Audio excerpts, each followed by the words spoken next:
Sutra Teratai yang menakjubkan, Bab 10 Guru Dharma, Sinvasyang Sutra Teratai, episode 1229.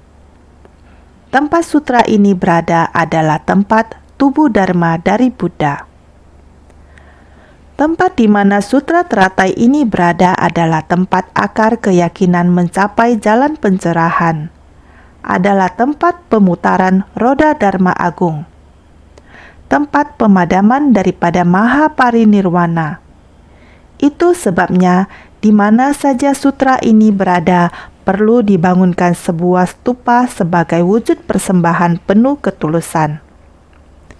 Dapat dipahami tempat di mana Sutra Teratai ini berada, tempat di mana ada Sutra Teratai yang menakjubkan ini, ataupun di mana kita semua memiliki akar keyakinan.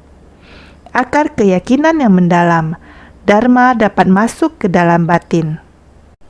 Dharma yang masuk ke dalam batin dapat diterapkan dalam kehidupan sehari-hari. Tempat seperti ini dan juga tempat di mana kita dapat memutar roda Dharma Agung ini semuanya adalah relik keseluruhan tubuh Buddha. Ini berarti selain merupakan tempat Dharma Buddha juga merupakan tempat berputarnya roda Dharma. Dharma ada di dalam batin manusia dan diterapkan di dalam kehidupan manusia. Seperti inilah ajaran Buddha tersebar luas di dunia. Seperti inilah bagaimana ajaran Buddha dapat membuat setiap orang dalam batin mencapai pemadaman daripada Maha Parinirwana. Batin kita dipenuhi dengan kerisauan, kegelapan batin pasang surut. Sedetik pun tidak bisa tenang. Niat pikiran kita terus-menerus naik dan turun. Belajar agama Buddha, kita harus belajar. Batin dapat begitu tenang, hening dan jernih. Kembali ke kondisi batin kita. Kondisi batin sangat luas dan tenang, tanpa adanya hambatan atau rintangan. Ini adalah kondisi keheningan kita. Kondisi batin tidak tercemar oleh kotoran dan tanpa noda, juga tidak dipengaruhi oleh kerisauan, tidak terpengaruh kegelapan batin. Ini adalah kondisi batin yang hening. Ini adalah kondisi yang harus kita latih dalam membina diri. Namun, bukan ketika sudah meninggal dunia, setelah memasuki kemoksaan, baru dinamakan parinirwana. Dalam proses pelatihan diri Sang Buddha, tiba-tiba menyatu dengan alam semesta, langit yang luas, hening dan tenang. Kebenaran sejati dari segala sesuatu di alam semesta menyatu dan terintegrasi ke dalam hati dan pikiran Sang Buddha.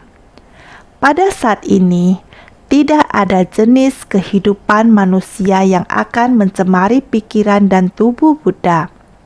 Semuanya tidak akan mencemari beliau. Dia telah sepenuhnya terbebaskan dari ketidaktahuan dan kerisauan, terbebas dari kegelapan batin dan kerisauan, tidak terganggu oleh berbagai lingkungan manusia dan alam. Dia telah memasuki kondisi batin yang hening dan jernih. Sang Buddha sekarang melampaui muncul dan lenyap, disebut Maha Parinirwana. Ini juga merupakan tujuan dari pelatihan diri kita. Jika kita bisa melakukan ini, prosesnya harus melalui jalan bodhisattva. Jalan bodhisattva adalah memasuki kerumunan orang banyak, berbagai jenis penderitaan dari orang banyak. Meskipun penderitaan, tapi tidak mempengaruhi kondisi batin. Bodhisattva masuk ke tengah orang banyak karena telah memperkokoh tekad untuk mencapai pencerahan. Akar keyakinan telah diteguhkan, jadi kondisi batin para bodhisattva tidak terpengaruh oleh segala macam penderitaan di dunia. Bersedia bersedia terjun ke tengah kerumunan orang banyak. Ini adalah mempraktikkan jalan bodhisattva. Dharma jalan bodhisattva diajarkan oleh Buddha dalam Sutra Teratai. Sejak awal, Sang Buddha memuji kebijaksanaan Buddha. Kebijaksanaan Buddha, pengetahuan akan jalan pencerahan, marga nata, pengetahuan sempurna, kebijaksanaan tanpa diajar, anupadista jana, kebijaksanaan alamiah dan kebijaksanaan lainnya. Kebijaksanaan ini untuk membangkitkan hati belas kasih kita. Hati belas kasih kita kemudian akan membimbing kebijaksanaan kita. Ini disebut memupuk berkah dan kebijaksanaan secara bersamaan. Berkah hanya didapat dari masuk ke tengah orang banyak. Dengan menciptakan berkah di tengah orang banyak, menjalin jodoh baik, dengan menjalin jodoh baik di tengah orang banyak, dengan adanya jalinan jodoh yang baik adalah praktik dari 6 paramita. 6 paramita adalah dana, sila, kesabaran, semangat, samadhi, dan kebijaksanaan. Dengan mempraktikkan 6 paramita, kita akan mendapatkan kebijaksanaan. Karena kita mempraktikkan 6 paramita saat kita berada di tengah orang banyak. Kita menyelesaikan jalinan sebab dan memenuhi semua jalinan jodoh baik. Jalinan jodoh baik terjalin dengan baik. Harus menunggu hingga semua makhluk di tengah orang banyak. Dengan mempraktikkan 6 paramita akan mendapatkan jalinan jodoh sempurna. Oleh karena itu, kita perlu untuk mengikuti sutra ini. Sutra adalah jalan, dan jalan harus ditapaki. Kita harus menapaki jalan ini seperti tahun 2016. Saya melakukan berbicara dengan relawan suci Provinsi Fujian. Di Xiamen dan Fuzhou, 2 tempat, melakukan percakapan melalui daring online. Bersama-sama dengan Taichung dan Hualien, relawan dari 4 tempat ini menggunakan teknologi, melakukan interaksi, mempelajari pasca bencana dari area yang telah mereka kunjungi. Apapun yang mereka lihat dan dengar, mereka mendeskripsikan apa yang mereka rasakan. Di Fuzhou, ada 100-an orang lebih berkumpul dalam satu ruangan. Semua orang mengatakan suara hati mereka yang mereka lihat dan dengar. Kali ini, mereka semua yang berpartisipasi, anak muda sangat banyak, parubaya, remaja, orang tua, semua ada. Di dalamnya ada profesor, guru, perawat, juga ada dokter, pengacara. Masih ada chef bintang 5. Semuanya yang diperlukan ada, lengkap. Sumber daya manusia yang demikian, semua orang mengulurkan kedua tangan mereka, melakukan hal yang mereka tidak pernah lakukan, bergabung ke dalam pekerjaan membantu bencana. Mendengar kondisi batin mereka benar-benar membuat orang sangat terharu, terutama mendengar seorang komite wanita. Dia mengatakan, meskipun dia sudah akan melahirkan, tidak berani keluar. Keluarganya juga tidak mengizinkan dia untuk keluar, tapi dia masih saja menerima tanggung jawab. Di rumah, dia melakukan pekerjaan pendukung logistik. Sama saja, tidak ada waktu yang terlewatkan. Ada yang menjaga anak. Anak masih kecil, tidak dapat dibawa keluar. Jadi dia masih sama, dia juga harus mengambil tanggung jawab. Yang demikian, mereka dapat melakukan pekerjaan pendukung, informasi logistik.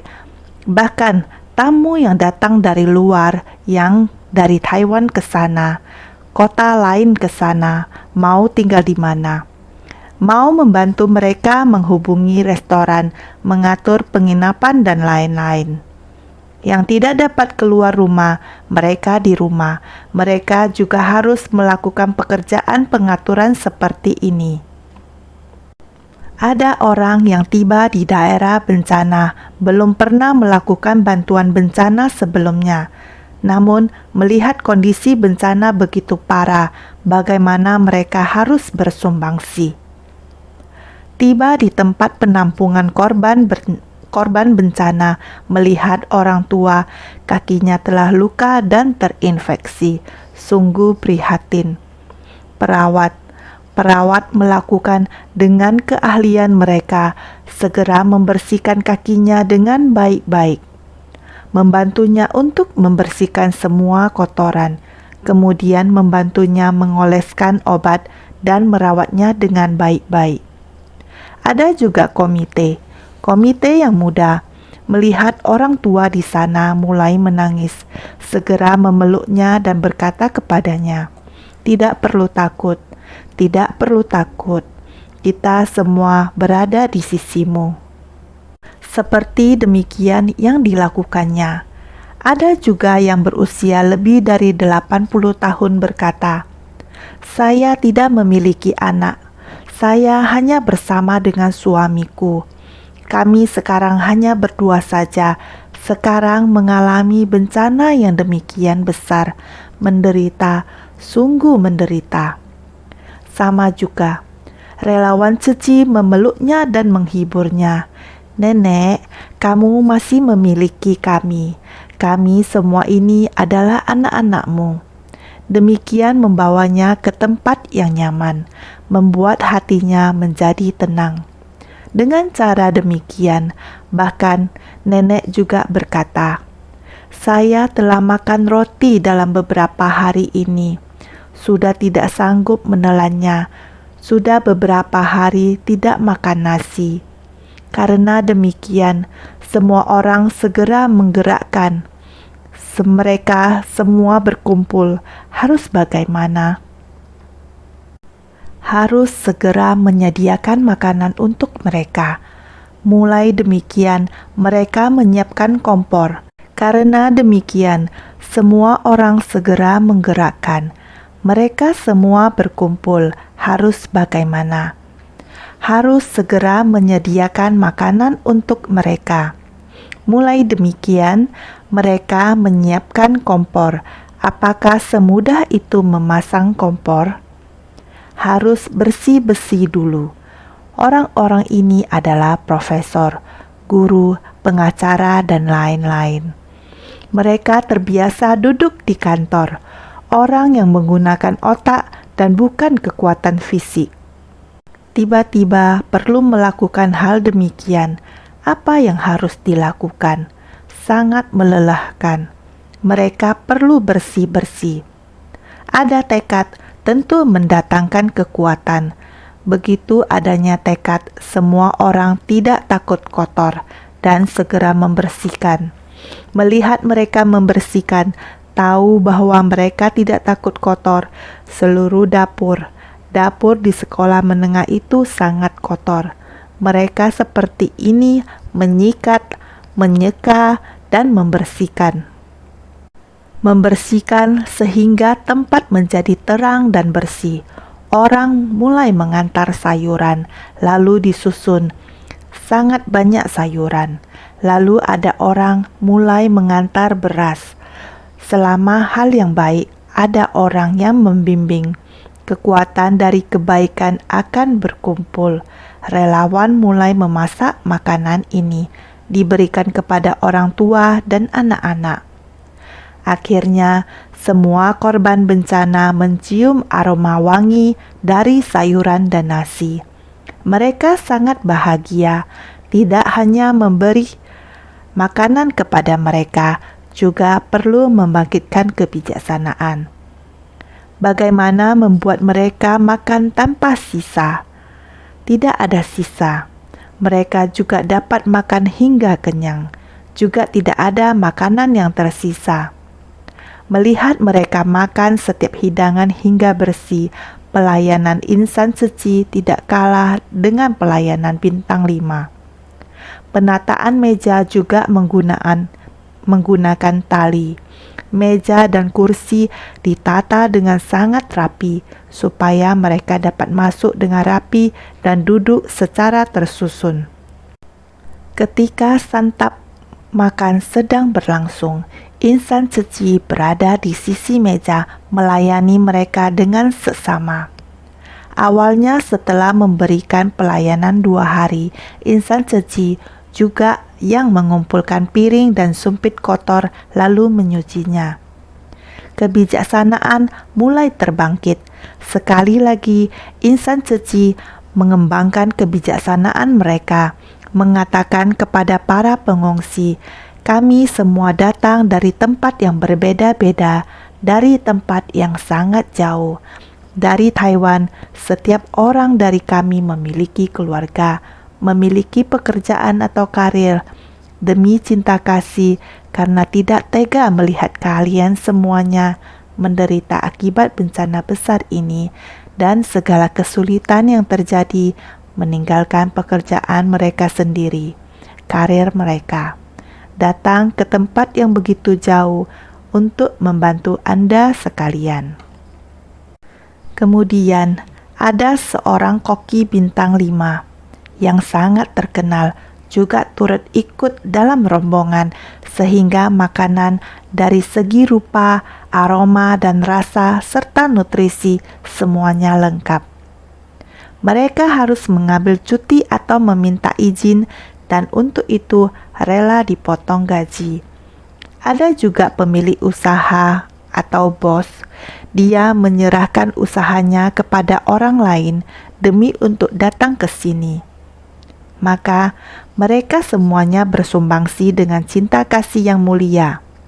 Kami berharap kami semua juga dapat menghargai berkah ini dan bersyukur setelah kita makan mangkok nasi kita sendiri. Selain harus menghabiskan semua makanan, juga seharusnya dicuci kita sendiri.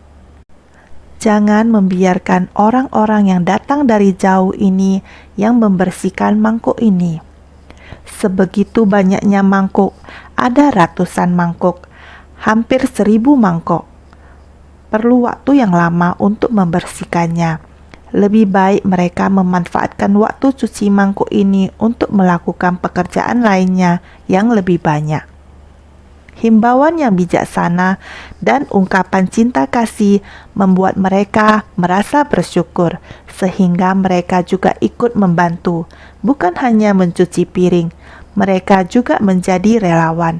Ini adalah kebijaksanaan. Dari awal kita mendukung dan menjaga mereka, layaknya tata gata yang menjaga dan melindungi mereka yang menegakkan sutra. Sebagai bodhisatwa, kita mesti melindungi makhluk yang menderita. Bukan hanya itu, kita juga harus mengajari dan membimbing mereka, menggerakkan mereka agar mereka juga bisa ambil bagian dalam melayani orang lain. Setiap hari, orang-orang mengirimkan banyak sayuran. Setiap hari, tidak habis dimasak. Mereka tidak membiarkan sayuran ini membusuk, juga tidak menyia-nyiakannya, sehingga apa yang mereka lakukan kalau tidak habis dimakan? Ju Huang membimbing mereka di sana. Tidak apa-apa, sayur yang membusuk kita bisa menggali tanah dan mengubur sayuran yang membusuk di bawah tanah agar bisa menjadi pupuk, agar tanah ini bisa digunakan untuk menanam. Kemudian ada banyak sayur kol dan sayur putih. Kalau tidak bisa dimakan habis, harus bagaimana? Ju Huang juga memberikan solusi. Kita bisa mengupas setiap lapisan sayur ini dan membentangkannya seperti ini. Mereka tidak mempunyai pisau untuk mengupasnya. Dia berkata kepada mereka untuk menggunakan tangan, mengupas selapis demi selapis, kemudian menjemurnya di bawah matahari agar matahari bisa mengeringkan sayuran itu menjadi sayuran kering. Jika di masa mendatang tidak ada sayuran yang bisa dimakan, mereka bisa mengkonsumsi sayuran yang dikeringkan. Beginilah ia mengajarkan kepada mereka, "Semuanya, mari datang membantu." Para korban bencana ini menjadi relawan. Semua orang mengambil tugas. Sebagian membersihkan piring, sebagian mengupas daun kol, dan sebagiannya lagi menggelar sayuran untuk dikeringkan. Sehingga tidak hanya duduk-duduk saja di tempat tersebut dan terus dipenuhi oleh kerisauan. Mereka membuka hati dan menggerakkan tubuh mereka, mengajak orang itu untuk sehat, mengubah aura yang berpotensi depresi menjadi saling berinteraksi satu sama lain dan juga berkontribusi. Dengan demikian, meningkatkan nilai hidup mereka. Mereka menjadi bisa tersenyum dan mereka merasa sukacita. Meskipun ini adalah hal kecil saja, yakni hanya mengeringkan sayuran, tidak ada apa-apa. Akan tetapi, mencakup nilai kebenaran yang besar yang bisa membuka hati orang agar mereka bisa menggerakkan tubuh mereka dan melupakan kerisauan mereka. Ini memungkinkan mereka untuk berinteraksi dengan orang dan saling menjalin jodoh baik. Anda melihat saya dan tersenyum. Saya melihat Anda dan bersuka cita. Kita saling mengenal satu sama lain dan kita saling menghibur. Anda seorang korban bencana, saya juga. Kita saling bertemu dan saling menguatkan. Tidak perlu beranggapan Anda tidak ada hubungannya dengan saya. Saya lebih menderita daripada Anda dan Anda tidak mengenal saya. Jadi, kita adalah orang asing satu sama lain. Jika kita membuka hati mereka dengan cara ini, kita akan dapat saling menerima dan peduli satu sama lain, dan kita akan dapat berteman baik satu sama lain, mengerti, menghargai berkah. Relawan Ceci menjelaskan tentang menghargai berkah, bermula dari beginilah. Mengajarkan mereka untuk melakukan pelestarian lingkungan, juga membawa mereka untuk peduli kepada lingkungan. Mengajari mereka cara melakukan daur ulang, mengajari cara memilah sampah dan sebagainya. Memberitahu mereka bahwa selimut yang diberikan adalah berasal dari daur ulang botol PET atau plastik. Botol plastik adalah sampah daur ulang, disortir, diproses dengan bersih, dan kemudian dibuat menjadi potongan dan biji plastik. Memberitahu mereka biji plastik diolah menjadi benang, benang ditenun menjadi selimut, sehingga mereka menjadi mengerti bahwa barang yang dibuang oleh mereka bila didaur ulang bisa menjadi barang lain yang dapat menyelamatkan manusia yang sangat dibutuhkan, selimut yang mengusir kedinginan. Bahkan menenun kain dan membuat pakaian sehingga mereka mengerti seperti sekarang ini, meskipun gerakan yang kecil membuat mereka mengerti tentang prinsip kebenaran agung. Membangkitkan tekad mereka saling mengasihi. Jika keadaan ini dapat terus berlanjut, manusia awam akan menjadi bodhisatwa. Jangankan tindakan-tindakan kecil, tidak sakit dan tidak gatal. Dalam tindakan kecil terkandung prinsip kebenaran yang besar. Melihat mereka yang berprofesi pengacara sebagai dosen bertanggung jawab atas transportasi, direktur utama adalah seorang dokter, dan juga direktur lalu lintas bertanggung jawab dalam urusan umum. Semua dilakukan, tidak peduli direktur apa. Mereka mengerjakan hal-hal yang belum pernah dilakukan. Hanya ada satu koki hebat. Memang pada dasarnya dia adalah seorang koki yang hebat. Dia masuk dan berkata, Lihat perlu berapa hari, maka saya akan mengerjakannya berapa hari juga. Bersedia setiap hari mengerjakan. Orang-orang bertanya kepada dia, "Apakah Anda lelah?" Dia menjawab, "Lelah. Karena lelah, maka kita harus melangkah keluar ikut dalam kegiatan suci. Maka menjadi tidak lelah. Ini adalah kebijaksanaan dan melelahkan. Setiap hari di dekat kompor, bagaimana mungkin tidak lelah? Lelah, maka harus keluar ikut kegiatan suci." Bertanya kepadanya, "Anda mau kerjakan dalam berapa hari?"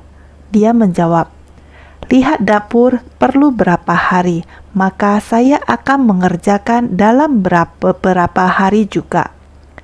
Lihatlah koki ini, rela bersumbangsi, inilah kekuatan cinta kasih." Singkat kata, perlu diketahui, jika dapat bersungguh hati dan menggunakan cinta kasih dan bersumbangsi, semua adalah kisah yang menyentuh dan adalah sejarah yang menyentuh. Benar-benar telah banyak mendengar, kurang lebih dari siang jam 3, terus mendengar mereka selama hampir 3 jam, 2 jam setengah jam terakhir. Saya berbagi dengan mereka, terus mendengar. Dari Fuzhou sampai Xiamen, dari Xiamen sampai Taichung, sampai ke Hualien, saya baru merespon kembali. Lihat, inilah bodhisattva menunjukkan kekuatan gaib. Mereka di tempat pelatihan diri di Fuzhou, lebih dari 100 orang berkumpul di sana. Setelah mereka selesai berbicara, mereka bergantian dan menjadi pendengar. Mendengar sharing dari Xiamen. Xiamen juga sama, baru saja berbagi di Xiamen dan pulang dari sana. Taichung juga mendengar sharing dari Fuzhou dan Xiamen.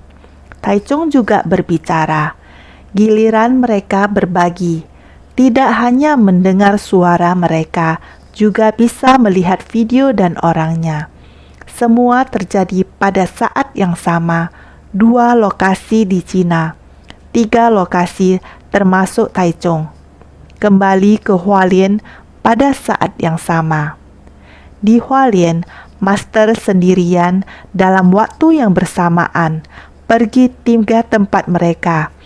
Karena di Fuzhou, gambar master juga di sana. Di Xiamen, gambar master juga di sana.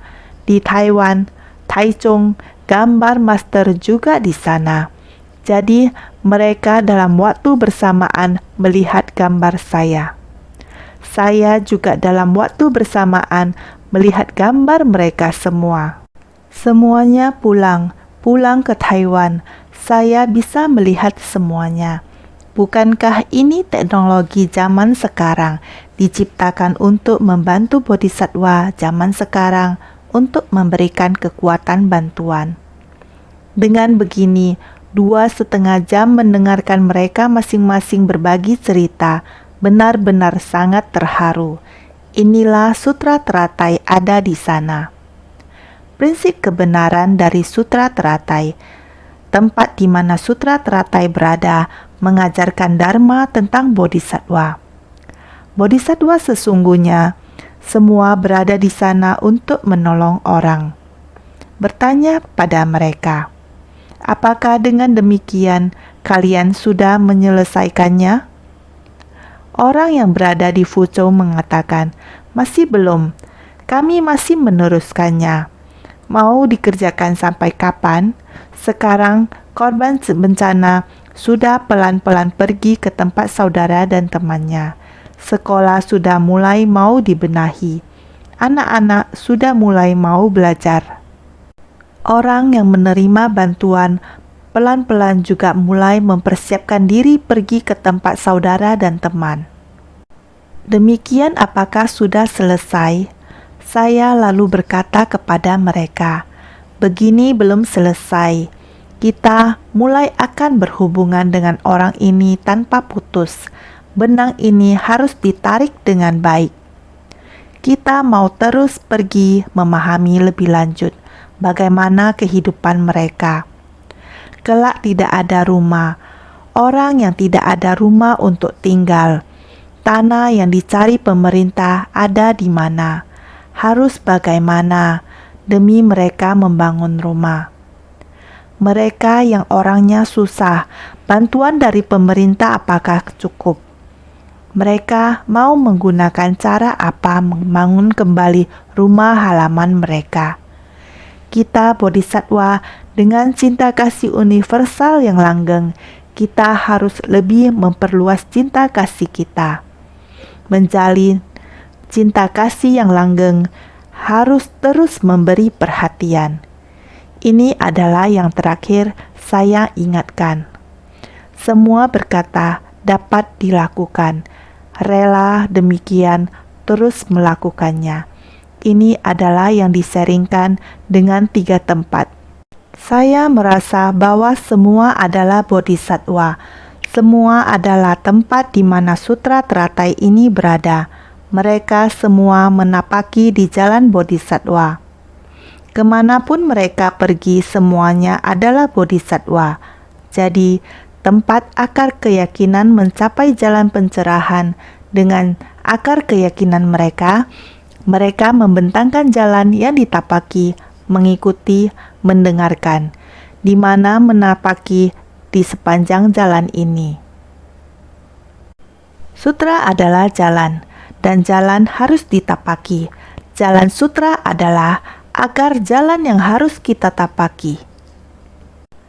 Jadi inilah akar keyakinan. Mereka memiliki keyakinan, maka mereka bersedia bersumbangsi menapaki di jalan ini. Jadi adalah tempat akar keyakinan mencapai jalan pencerahan. Telah menapaki, benar-benar merangkul para makhluk yang menderita. Merangkul para makhluk adalah bodhisattva. Bodhisattva merangkul para makhluk seperti Sang Buddha merangkul kita. Mereka mampu melakukannya, jadi adalah tempat pemutaran roda Dharma Agung mengajari mereka bagaimana melakukan setiap tindakan kecil, prinsip kebenaran besar yang terkandung di dalamnya. Mengajar mereka mencuci piring, mengajar mereka melakukan pelestarian lingkungan, mengajar mereka mengeringkan sayuran. Ini adalah roda Dharma Agung. Juga harus menggunakan kebijaksanaan agar tidak melukai harga diri mereka.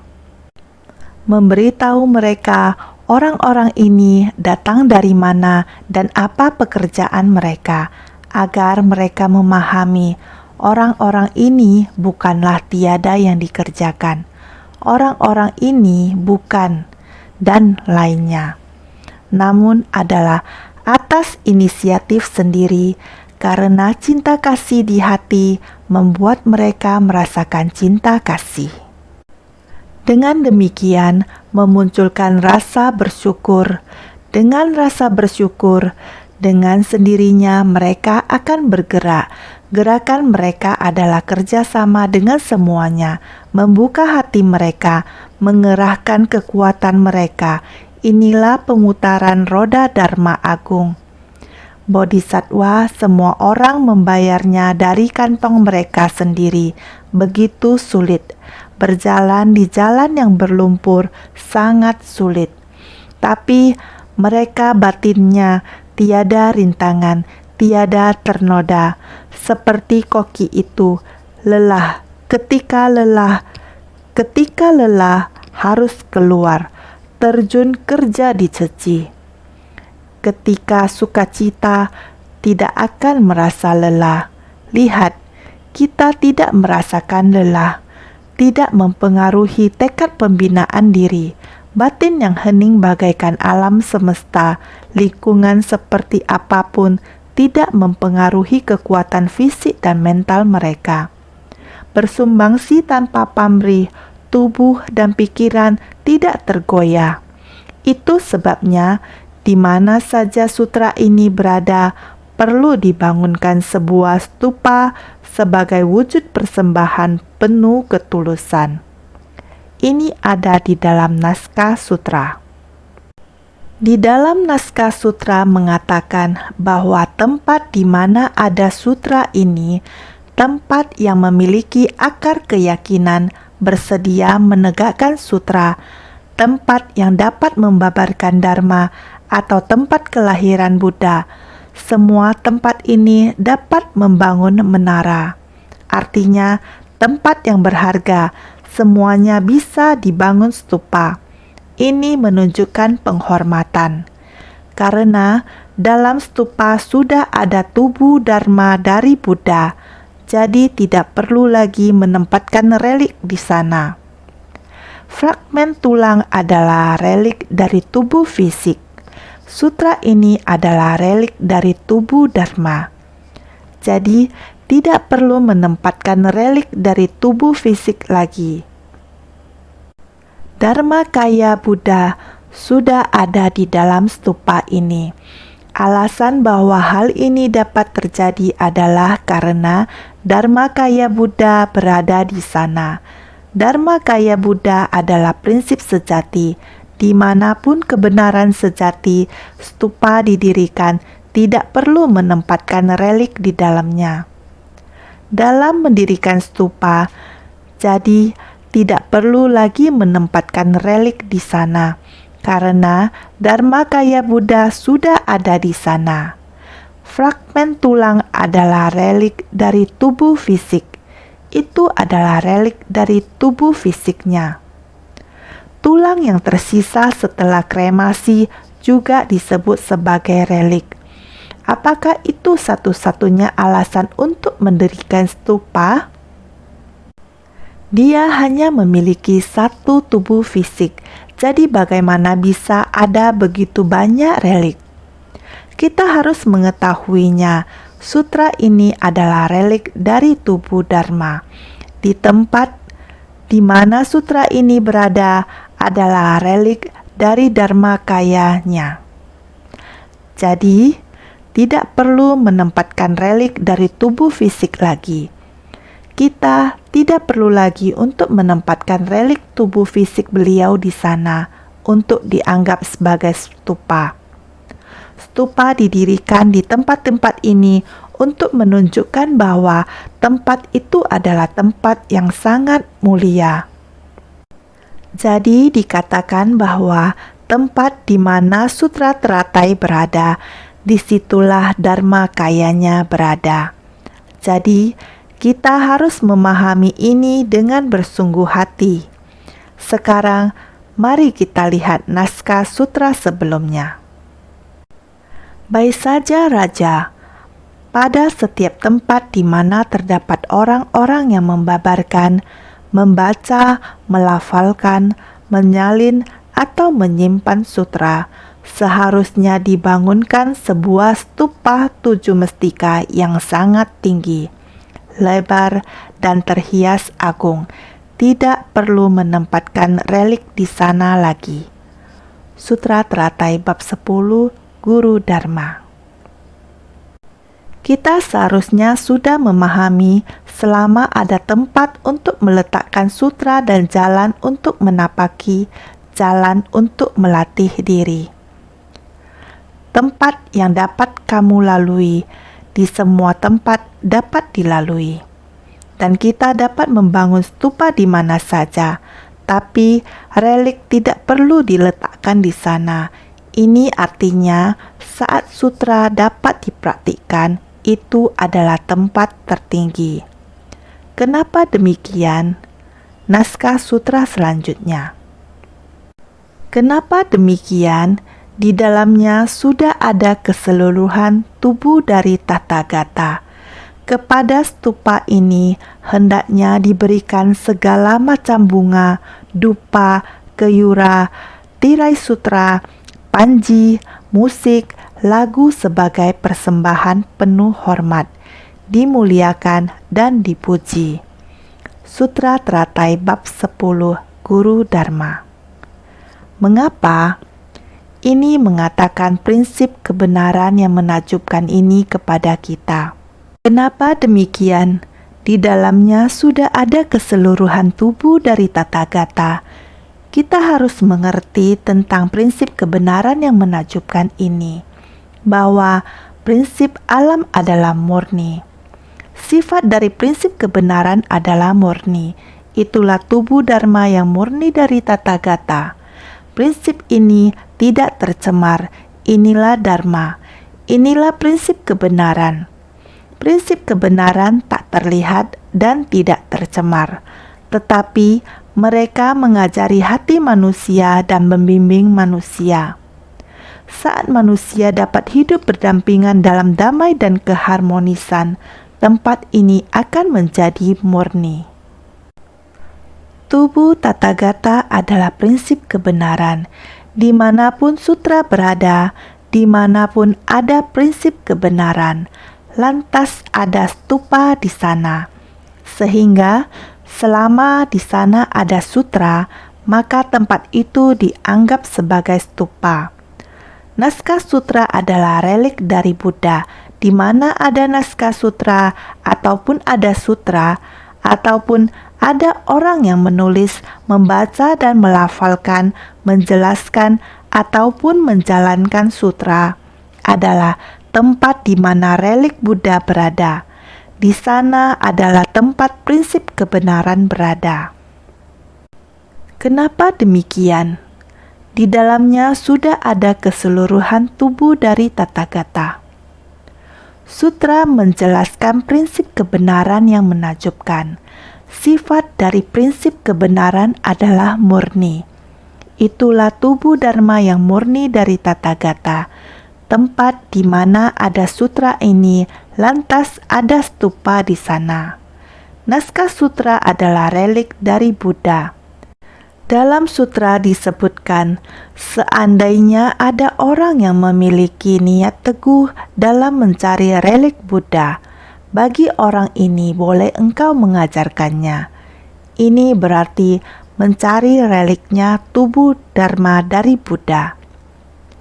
Ketika hendak membabarkan sutra ini, naskah sutra sebelumnya sudah demikian dibahas. Jika ada orang dengan tekad dan ikrar memohon pada relik Buddha, bagi orang ini boleh engkau mengajarkannya. Orang yang demikian maksudnya mencari reliknya tubuh Dharma dari Buddha. Ini adalah memohon Dharmakaya dari Buddha. Dan Dharmakaya dari Buddha adalah kebenaran sejati. Jika ada orang yang dengan bersungguh hati bertekad untuk memohon kebenaran sejati dari Buddha, orang yang demikian kita baru boleh membabarkan sutra teratai untuknya. Demikianlah maksudnya dari memohon relik Buddha. Memohon relik Buddha artinya memohon kebenaran sejati dari Buddha. Orang demikian boleh mendengarkan sutra teratai. Kepada stupa ini hendaknya diberikan segala macam bunga, dupa, keyura, tirai sutra, panji, musik, lagu sebagai persembahan penuh hormat, dimuliakan dan dipuji. Stupa mestika ini hendaknya diberikan persembahan berupa benda-benda itu. Tempat yang ada stupa ini semestinya bisa mendapatkan banyak pusaka untuk dipersembahkan dan dihormati. Dengan 7 mestika membangun stupa untuk dipersembahkan, karena tempat ini adalah tanah mestika. Karena semuanya telah mencukupi relik keseluruhan tubuh Buddha, yaitu prinsip kebenaran dari seluruh Buddha. Sutra teratai adalah relik keseluruhan tubuh Buddha. Bukan hanya mulai dari tingkatan Awatamsaka sampai pada metode terampil sutra agama, sutra Waipulia, sutra Prasna, sampai pada sutra teratai. Ini keseluruhan ajaran mencakup di sutra ini. Inilah prinsip kebenaran Buddha. Buddha, relik dari keseluruhan tubuhnya. Di dalam stupa seharusnya ditempatkan relik, tetapi dikarenakan kitab sutra berada di sini, jadi dikatakan tidak perlu menaruhnya lagi. Makna dari sutra ini diungkapkan oleh sifat dharma yang direalisasi sendiri oleh Buddha. Karena tempat ini dalam stupa seharusnya ditempatkan relik, tetapi karena tempat di mana kitab sutra berada, maka tidak perlu menempatkan relik. Tidak perlu lagi, sehingga sutra ini diungkapkan oleh sifat dharma yang direalisasi sendiri oleh Buddha. Karena tempat ini adalah Buddha setelah tercerahkan, kebenaran sejati yang direalisasi oleh sifat dharmanya, kitab sutra berada di sini. Maka seperti di dalam stupa, tidak perlu mesti ada relik fragmen tulang. Kitab sutra adalah relik dari keseluruhan tubuhnya, karena disebarluaskan oleh mulut Buddha. Kalau tempat di mana ada sutra, berarti pada saat bersamaan sudah ada tubuh dharma dari Buddha, tubuh balasan, dan semua tubuh yang seharusnya ada. Buddha telah membabarkan sutra ini, telah dihimpun menjadi kitab sutra. Kitab sutra ini adalah tubuh dharma Buddha, tubuh balasan, dan semua tubuh yang seharusnya ada.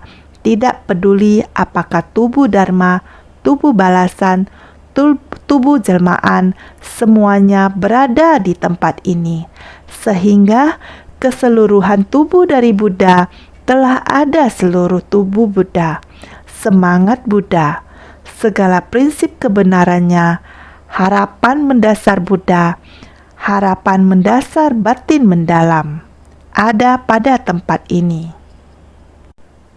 Dari mulut Buddha keluar dan dijadikan sutra. Naskah sutra, tempat di mana kitab sutra berada, kita juga praktik dengan tindakan nyata menerima dan menegakkan, sehingga dibandingkan relik Buddha lebih berharga. Karena kalau kamu cuma meletakkan relik fragmen tulang, cuma meletakkan di sana saja, mestinya semangat Buddha harus dihidupkan kembali. Semangat Buddha, kebijaksanaan dihidupkan lagi, masuk ke dunia.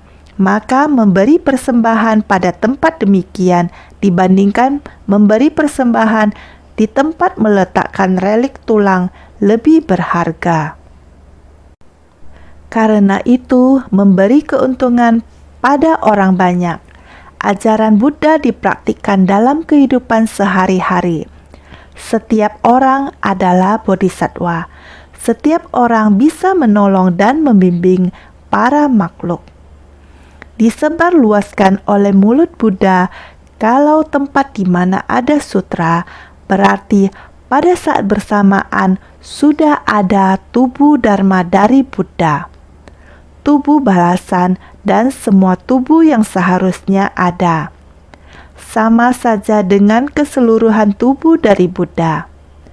Dibandingkan dengan hanya ada relik Buddha, lebih layak untuk dimuliakan. Sehingga kekuatan cinta kasih tidak mesti benda yang berwujud, harus disembah di sana. Ini adalah tubuh sejati Buddha. Tulang dari kremasi Buddha, stupa tempat menaruh relik. Puluhan ribu mil kita ke sana menyembahnya. Ini baru dinamakan memberi persembahan, menghormati Buddha. Bukan stupa yang benar-benar dalam kehidupan berada di bawah kaki kita. Kita praktik dengan seluruh tubuh melangkah keluar. Yang kamu jalani, setiap langkah adalah keluar dari mulut Buddha. Dia membentangkan jalan untuk kita tapaki. Inilah jalan bodhisattva yang harus kita pelajari. Di dalam ini telah ada seluruh tubuh Buddha. Fragmen tulang adalah relik tubuh fisik. sutra ini barulah benar-benar relik tubuh Dharma. Sehingga membangun stupa tidak perlu meletakkan relik fragmen tulang. Yang paling penting, tempat di mana ada kitab sutra itu adalah tempat membangun stupa. Maka dinamakan di mana-mana semuanya ada tubuh Dharma Buddha. Bodhisattva sekalian, cinta kasih adalah tubuh Dharma Buddha. Murni dan jernih, tidak ternoda adalah tubuh Dharma Buddha. Praktik dengan tindakan di tengah orang banyak tak ternoda, inilah batin murni Buddha. Ini tidak lain adalah tubuh Dharma Buddha. Di mana-mana berada, asalkan kita bersungguh hati, senantiasa bersungguh hati.